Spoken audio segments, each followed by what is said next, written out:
बोलो पुद्गल, बोल पुद्गल, अरे बोल पुद्गल। अरे जीभ तो बोलता ही नहीं है, बोलता कौन है? पुद्गल भी नहीं बोलता है, वो तो अचेतन है। पुद्गल ने, पुद्गल को आलू किसने खाया? चबाया किसने? दांतों ने? उठाया किसने? हाथ ने? ये सब क्या है? ये आत्मा है कि पुद्गल है? बनाया किसने? लाया कौन? पुद्गल। गुटका किसने? हजम किसने किया? आत्मा तो खाता ही नहीं है। तो इसीलिए किसी ने एक चांटा लगाया जोर से, कहो पुद्गल ने पुद्गल को मारा है। बोलो पुद्गल ने आत्मा को कहा। आत्मा तो किसी को, बताओ आत्मा कहां है आपकी? बताओ कहां है आपकी आत्मा? कहां है आत्मा? दिखाओ मुझे, दिखाओ आत्मा कहां है। हाँ कहो पुद्गल, ये मेरा पुद्गल है, ये देखो ये पुद्गल, पुद्गल नाम है ये पुद्गल। तो पुद्गल ने पुद्गल को मारा। अच्छा बहु पर प्रयोग करके देखना आज है? बहु पर प्रयोग करना नहीं, नहीं उत्तम क्षमा। अरे हाँ ना कुछ तो बोलो, अरे प्रयोग तो करना। महाराज ने बताया था पुद्गल ने पुद्गल को। आप अपनी कंप्यूटर की दुकान पर किसी कस्टमर को उपयोग करके देखना, कहना पुद्गल ने पुद्गल को। पुद्गल ने, ये तुम्हारा पुद्गल कारागृह में मिलेगा। फिर ये ज्यादा पुद्गल पुद्गल में मत चले जाना ना, पुद्गल का पुद्गल भी खत्म हो जाएगा। मुझे भी पुद्गल का पुद्गल मालूम है। उसमें भैया ऐसी ऐसी गजब गजब की बातें लिखी कि अच्छे अच्छे मुनियों की हाथ पैर कब जाते। अभी मैं एक ही बात तुमको बता दूं तो नमोस्तु ना करोगे, भग जाओगे ऐसे। अरे भैया काय का नमोस्तु? एक ही बात बता दूं तो नमोस्तु करना भूल जाओगे, शकल देखना भूल जाओगे। मैं नहीं आता महाराजों के पास में। इसलिए वहां पर कहा गया कि जो अल्प बुद्धि वाले हैं, ना समझ वाले हैं, है ना, उनमें जिसका लीवर कमजोर है, बोलो जिसका लीवर कमजोर है, मुझे काजू कतली नहीं खाना चाहिए। उसे बादाम कतली, उसे रबड़ी, उस मैसूर हाँ नहीं खाना चाहिए। उसके लिए उसको हल्का फुल्का रोटी का, फलका फलका, ऊपर का फुल्का फुल्का, मूंग की, बोलो ना मूंग की दाल, दलिया, दलिया, बस इतनी काफी है उनको। जिनका लीवर मजबूत है तो उनको फिर सब चलता है, काजू कतली चलती है ना। उनको फिर है ना। एक जन आया आहार में, बोले महाराज जी केला। मैंने कहा बुढ़ापे का सामान उधर लेके जाओ। कहे का सामान है? हाँ फिर बड़े अच्छे कड़क कड़क खाकड़ा, हाँ आने दो, इधर आओ, लाओ इधर। हाँ फिर वो दूसरा आया एक और, वो बड़ा उसे केला था तो मुलायम था। तो मैंने कहा बुढ़ापे का सामान है। तो रसगुल्ले का कटोरा रखा, तो बोले महाराज ये भी उधर ले जाऊं। और यार मैंने कहा कैसेट उलझ गई यार आज तो। बोले आपने कहा था मुलायम मुलायम सब उधर, तो फिर मैंने कहा रसगुल्ला भी हनी नहीं इधर रख। इतना होशियार है श्रावक, इतना होशियार है कि केला उधर पहुंचा है तो रसगुल्ला भी उधर ही ले जाओ। देखो कितनी अंदर में गुदगुदी फूट रही, और हमारी दुर्गति हो रही, इनकी गुदगुदी फूट रही। ऐसे ही क्या हुआ एक बार कि चलो अब बात सुनाई देते, आज मूड में है ना, कोई बात नहीं। वो क्या हुआ कि गणेश जी की विसर्जन हुआ। तो गणेश जी विसर्जन होते हैं तो सब क्या करते हैं, नाचते हैं, गणपति बब्बा मोरिया, गणपति बब्बा मोरिया। और डुबा दिया उनको सब लोग, 50 लोगों ने वो क्या कर दिया, डुबा दिया। कोई बात नहीं। अब एक बार नाव में बैठे, एक मुसलमान था, एक हिंदू था, एक जैन था। जैन ने महावीर को जपा तो उसकी रक्षा हो गई। मुसलमान ने अपने अल्लाह को जपा तो वो भी बच गया। अब हिंदू था, बोले गणेश जी मुझे बताओ, गणेश जी मुझे बचाओ, गणेश जी मुझे बचाओ। कहले करम का कल्ला, उस दिन मैं डूब रहा था और तू नाच रहा था। गणेश जी आए गुस्सा में, है ना, सूंड उठा के बोले उस दिन में, बोलो उस दिन में। अरे इतना तो बोलो लाट छेल ले, प्रवचन ऑक्सीजन पर चल रहा, कई लोगों ने 4 बार घड़ी देख ली। बोले उस दिन में, बोलो उस दिन में डूब रहा था और तू नाच रहा था। आज तू डूब और मैं, उस दिन मैं डूब रहा था और तुम सब नाच रहे थे, बाजे बजा रहे थे। आज तू डूब और मैं, अरे नहीं गणेश जी, नहीं गणेश जी, अब मेरे को डुबाएगा? नहीं नहीं, अब कभी नहीं डुबाऊंगा, पक्का बोल। बोले अब नहीं डुबाऊंगा। नहीं, आज तो तू डूब, फिर बताऊंगा दूसरी बार। नहीं नहीं गणेश जी, नहीं नहीं, कहीं सूंड पकड़े, कहीं हाथ पकड़े, कहीं पाँव पकड़े, गणेश जी तो नाचे। बोले नहीं, आज तो तू डूब, है ना, उस दिन मैं डूब रहा था, तू नाच रहा था, आज तू डूब, कभी मेरा भी नंबर आएगा, कभी मेरा भी। हाँ, इसलिए है ना, जो ग्रंथ जिनकी योग्यता है वो उनको पढ़ना चाहिए। आगे जो हमारे कौन कौन से अनुयोग किस समय कब पढ़ना, कालाचार का विषय आने वाले समय में कहूँगा। इसी भावना के साथ जय बोलो पंच परमेष्टि भगवान की।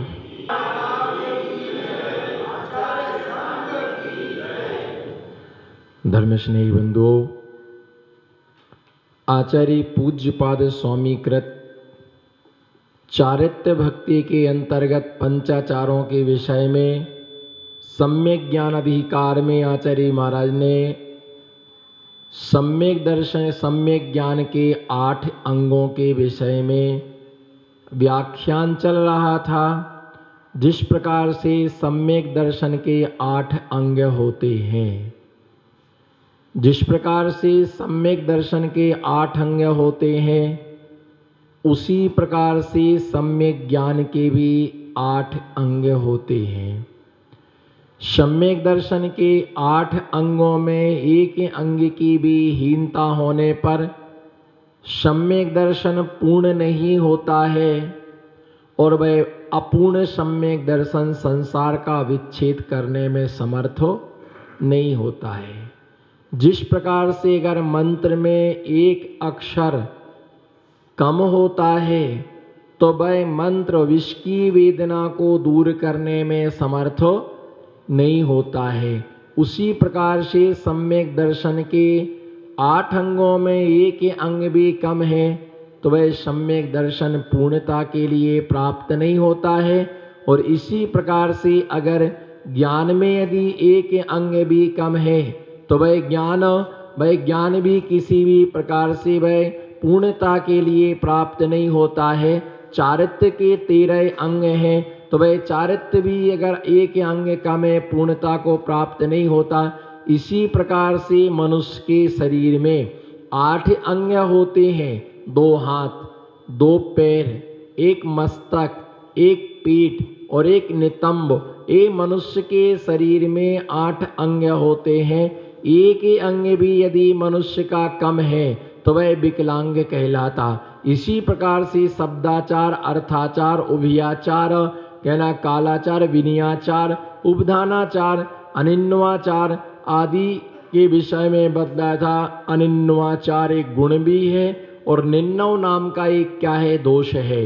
निन्नव नाम का जो दोष होता है वह ज्ञानावर्णी कर्म के आश्रव का कारण होता है और जो अनिन्नव नाम का गुण होता है वह ज्ञानावर्णी कर्म के क्षय का कारण होता है। निन्नव का मतलब होता है पढ़ना किसी से और नाम किसी का बताना, नाम किसी का, किसी से सीखना और किसी का गुणगान करना, है ना, गुरु का नाम छिपा लेना, अपने गुरु का नाम छिपाना, दीक्षा किसी से लेना और नाम किसी का बताना, नाम किसी का लिखना, है ना। इस प्रकार से ज्ञान किसी से अर्जित करना, ज्ञान किसी से प्राप्त किया और नाम किसी का बताना।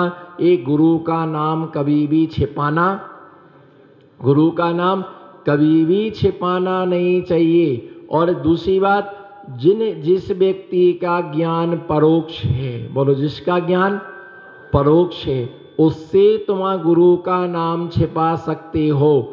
लेकिन जिनका ज्ञान प्रत्यक्ष है, अवधि ज्ञानी मुनिराज, मना पर्याय ज्ञानी मुनिराज एक देश प्रत्यक्ष ज्ञान के ज्ञाता होते हैं और केवल ज्ञानी जो होते हैं वो सकल प्रत्यक्ष ज्ञान के ज्ञाता होते हैं। उनके केवल ज्ञान में सब कुछ क्या है, उनके केवल ज्ञान में सब कुछ स्पष्ट दिखाई देता है और उनसे किसी का भी विषय कुछ भी छुप नहीं सकता है। और ऐसे वह जो होता है गुरु का नाम छिपाने वाला व्यक्ति अपनी आत्मा का कल्याण कभी भी नहीं कर पाता है। वो नियम से दुर्गति का क्या बनता है, दुर्गति का पात्र बनता है। खोटी गति में क्या होता है, वह खोटी गति के लिए प्राप्त होता है। इसलिए दिया कि अनिन्नव नाम के गुण से क्या होना चाहिए, अनिन्नव नाम के गुण से युक्त होना चाहिए। और जो अनिन्नव नाम के गुण से युक्त होता है वह अल्प समय में परम केवल ज्ञान के लिए क्या कर लेता है, प्राप्त कर लेता। जब तक गुरु की प्राप्ति नहीं हुई तो भगवान महावीर स्वामी की भी देशना नहीं खिर सकी। जब उन्होंने शिष्यत्वता को स्वीकार कर लिया और गुरु बना लिया तो उस दिन से गुरु पूर्णिमा पर्व क्या हो गया, प्रारंभ हो गया। तो ऐसे उज्जैनी नाम की नगरी थी जिसमें धृतिसेन नाम का राजा राज्य करता था। एक शिष्य ने, बोलो एक शिष्य ने अपने गुरु का नाम छुपाया, जिससे उसका गोरा शरीर तत्क्षण क्या हो गया, काला पड़ गया। तत्क्षण ही उसका शरीर क्या पड़ गया, काला पड़ गया, है ना। जिसने पूछा कि आपके गुरु कौन है तो उसने तुरंत गुरु का नाम बदल के बताया। देखते ही देखते उसका सारा शरीर केवले के समान क्या हो गया, काला हो गया। तो उज्जैनी नाम की नगरी में धृतिसेन नाम का राजा रहता था। उसकी अमलमती नाम की रानी थी, जिसके पुत्र का नाम चंड प्रज्ञ नाम का जिसका क्या पुत्र था। तो उसने एक काल संदीप नाम का व्यक्ति था, उसके पास में उसके लिए अध्ययन करने के लिए भेज दिया। किसके लिए भेजा, अध्ययन करने के लिए भेज दिया। और सरस्वती की प्राप्ति होना बहुत दुर्लभ होती है। विद्या का नियम है, ज्ञान का नियम है, या तो विद्या आती नहीं है, बोलो या तो विद्या आती नहीं है। और अगर एक बार सिद्ध हो जाए तो फिर वो कभी क्या नहीं होती है, फिर वो कभी जाती नहीं है। विद्या का ऐसा, लक्ष्मी का तो आना और जाना निरंतर क्या होता रहता है, चलता रहता। किसका, लक्ष्मी का आना और जाना चलता रहता है। लेकिन सरस्वती या तो आती नहीं है, और सरस्वती आ जाए तो फिर कभी, सरस्वती या तो आती नहीं है और आ जाए तो फिर कभी क्या नहीं होती है, जाती नहीं है। सरस्वती की सिद्धि इतनी आसानता से नहीं होती। बार बार हजारों बार पढ़ने पर एक सरस्वती की सिद्धि तो तभी होती है। सरस्वती को सिद्ध करने से पहले गुरु की सिद्धि करना चाहिए। जब तक गुरु सिद्ध नहीं होते हैं तब तक सरस्वती की सिद्धि कभी भी नहीं होती है। और जिनके दिमाग खराब रहते हैं, दिमाग क्रैक रहता है, बुद्धि खराब रहती है, सोच जिनका विपरीत रहता है, छोटी जिनकी सोच रहती है, इनको समझ के रखो कि इनको सरस्वती की सिद्धि नहीं है। जिसके ऊपर सरस्वती सवार होती है उसका सोच बहुत बड़ा होता है। जब उसके काल संदीप के पास चंड प्रज्ञ गया और उसने उनके पास में विद्याध्ययन किया, तो उसमें उन्होंने 18 भाषाओं को सिखाना चालू किया। तो 17 भाषाएं वो क्या कर गया, सीख गया। कितनी भाषाएं सीख गया, 17। और 18वीं जो भाषा थी, यवन नाम की जो भाषा थी, वो उसको बार बार सिखाने के बाद भी उसको क्या नहीं कर पा रहा था, वो सीख नहीं पा रहा था। तो गुरु ने उसको एक बार जोर से लात मार दी। क्या मारी, गुरु ने उसको जोर से लात मार दी। और जैसे उसको लात मारी तो मालूम उसको बहुत दुख हुआ कि गुरु ने मुझे क्या मार दी है, लात मार दी।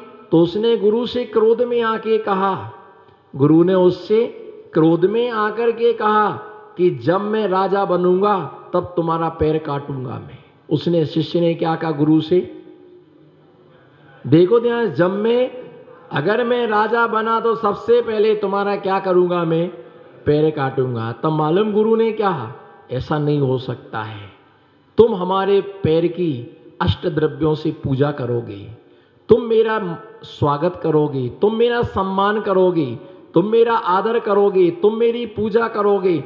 वो क्रोध में बोल रहा था कि नहीं नहीं मैं तुम्हारा पैर काटूंगा। बोले ऐसा कभी नहीं हो सकता, ऐसा कभी नहीं हो सकता है ना। और गुरु ने उसे ताड़ित कर करके, बोलो गुरु ने उसे ताड़ित कर करके और उसे यवन नाम की 18वीं भाषा क्या कर दी, सिखा दी। और विद्या सीख गया। जो काल संदीप था वो नियोग संयोग पा करके शुद्ध सागर नाम के मुनिराज के पास में उसने जिन दीक्षा को स्वीकार करके वो मुनि बन गया, और मुनि बन करके वो हिमालय की गुफाओं में साधना रत हो गया है। और ये निश्चित है, जब तुम गुरु को नहीं समझ पाए तो गुरु की रहस्यमय और गूढ़ बातों को तुम क्या समझ पाओगे, है ना। जब तुम एक सामान्य से आपकी दुकान पर आने वाले कस्टमर को आप नहीं समझ पाते, वो आपको मीठी मीठी बातों में लगा लगा करके आपसे उधार सामान ले जाता है, और जब पैसा लेना पड़ते हैं तो आपसे नाक रगड़वाता है, भैया दे देंगे, अभी है नहीं हमारे पास, अभी कोरोना चल रहा है, हम कुन खा के भगे जाएंगे, पहले भी तो आपके हमने, बोलो ना, पहले भी तो हमने आपके दिए, दे देंगे, कहाँ जा रहे भैया, दुनिया छोड़ के थोड़ी जा रहे हैं, है ना। वो बोलता है कि नहीं भैया देखो नया माल मंगाना है, ऐसा सब लोग करेंगे तो कैसा होगा।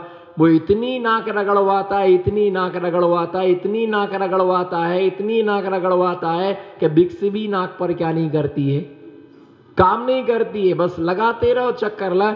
जब तुम एक छोटे से अनपढ़ व्यक्ति एक ग्राहक को नहीं समझ पाए, फिर ये तो परमेष्टि की मुद्रा है, आचार्य पद है, उपाध्याय पद है, दिगंबर मुनि का पद है, तुम इनके भीतर की बात कैसे जान सकते, कैसे।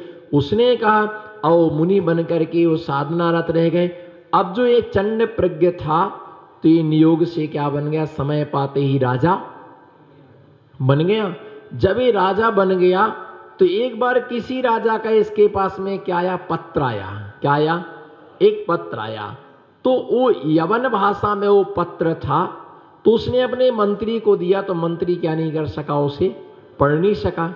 सामंतों को दिया तो वो सामंत भी क्या ना कर सके, पढ़ ना सके। अब फिर राजा के पास में आया तो राजा ने गुरु से ताड़ित होकर के वो यवन नाम की भाषा को सीखा था। जैसे ही वो पत्र आया तो उसने, राजा ने क्या कर लिया, पढ़ लिया। तब उसे याद आया कि ये 18वीं भाषा गुरु ने मुझे लात मार करके सिखाई थी, ताड़ित करके सिखाया था। अगर गुरु ने उस समय मुझे ताड़ित ना किया होता तो मुझे विद्या की प्राप्ति ना होती। इतने महान उपकारी हमारे गुरु थे। उसी ने पता लगाया कि मेरे गुरु कहाँ हैं, तो हिमालय की गुफाओं में वो क्या कर रहे थे, हिमालय की गुफाओं में वो रथ थे। तो वहां से उसने अपने लोगों को भेजा कि जाओ मेरे गुरु को क्या करके आओ, लेकर के आओ। जब वो गुरु आ रहे थे तो आने के बाद में उसने क्या किया, बैंड बाजे के साथ में गुरु का नगर में प्रवेश कराया, जगह जगह पाद प्रक्षालन किया, जगह जगह उनकी क्या की, आरती की, जगह जगह श्रीफल भेंट किए, बहुत स्वागत किया, बहुत स्वागत किया, बहुत स्वागत किया। तो गुरु ने कहा क्यों चंड प्रज्ञ, तुम तो मेरा पैर काटने वाले थे, तुमने तो मेरे से कहा था कि मैं तुम्हारा पैर काटूंगा। लेकिन जब वो उसने प्रवेश कराया, सिंहासन पर बिठाला, सोने के थाली में क्या किया, पाद प्रक्षालन किया, है ना। इन्होंने मुझे विद्या का दान दिया था, ये मेरे गुरु हैं, इन्होंने मुझे 18 भाषाओं का ज्ञान मुझे सिखाया था, क्यों तुम तो मेरा पैर काटने वाले थे। तो उन्होंने कहा गुरुजी वो मेरी अज्ञान दशा थी,